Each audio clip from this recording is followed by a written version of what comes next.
I've been together with you for 3 years now, and one thing I've noticed right away is just how busy everybody's schedules are. My schedule is busy too.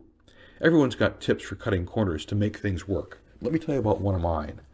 For years, when I prepare food, I cook enough for a few days, then freeze some or refrigerate some so that I've got dinner not just for today, but for a couple of days ahead. I eat today, I eat tomorrow too. There's something about that works for me. Well, when we think about the readings this week, let's start with the book of Exodus, our first reading. And the people of Israel, well, they had a similar idea. Freed from captivity in Egypt, they found that living with freedom now took some getting used to. There was discomfort and some uncertainty about camping out in the desert, not knowing where their next meal would come from. In that Exodus reading today, God provides for manna and quail, bread and poultry to feed them. The Exodus reading describes this as a test. Now, I don't think it was a test like to, say, trick them or deceive them, but more like, let's say, when we're testing things like this bridge.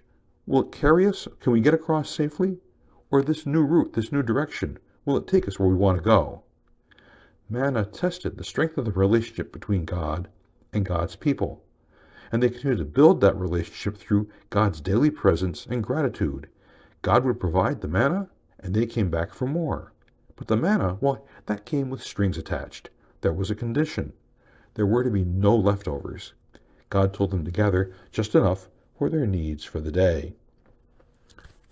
When those who tried to hoard it, well, they found it would just turn moldy after a day. It wasn't worth trying to hoard. So daily, except for the Sabbath, the Israelites would gather a fresh supply of manna. Now, can you imagine early on in that relationship, they'd wake up in their tents each day, stomachs empty, wondering if there'll be enough manna today. What if there's not enough? After all, there is no plan B. There are no leftovers. But God's relationship with them grew day by day, and they would wake up trusting God, knowing that God would provide. They would look to heaven for nourishment, and every day when the manna was there as promised, the Israelites had another reason to trust God, another reason to make that trust secure and deeper every day. Now, today in John's Gospel, Jesus tells the people, I am the bread of life. The day before, he fed a huge crowd with loaves and fish. God fed the people of Israel with manna. Jesus fed the people with loaves and fish. But when the crowd came looking to be fed again the next day, Jesus, well, he redirected them. He offers something better. He offers himself.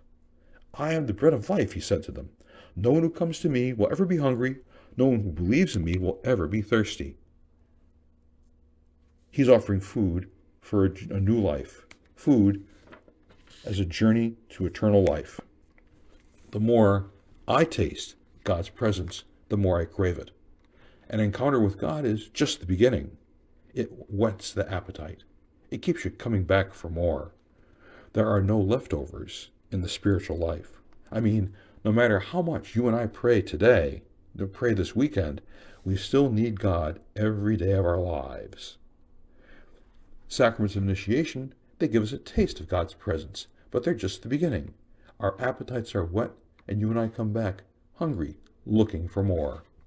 Think about, say, the first Eucharist celebrations. When we celebrate First Eucharist, it's in the hope that it will be the first of many, even countless times we encounter God in this way. Now look at the news in the world around us. Look at the news we see about war, or famine, or disease, or ill treatment of the poor and refugees. Injustice is everywhere. Every time you experience a gap between the world as it is and the world that Jesus calls us to live in, we experience this craving for Jesus' peace, wisdom, and justice, his grace, his gift, his love, all these things, gift of Jesus.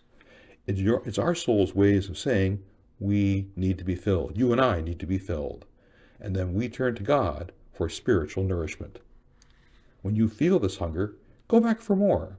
God is building a relationship with you, just like the Israelites experienced a physical hunger that had them looking to heaven for manna.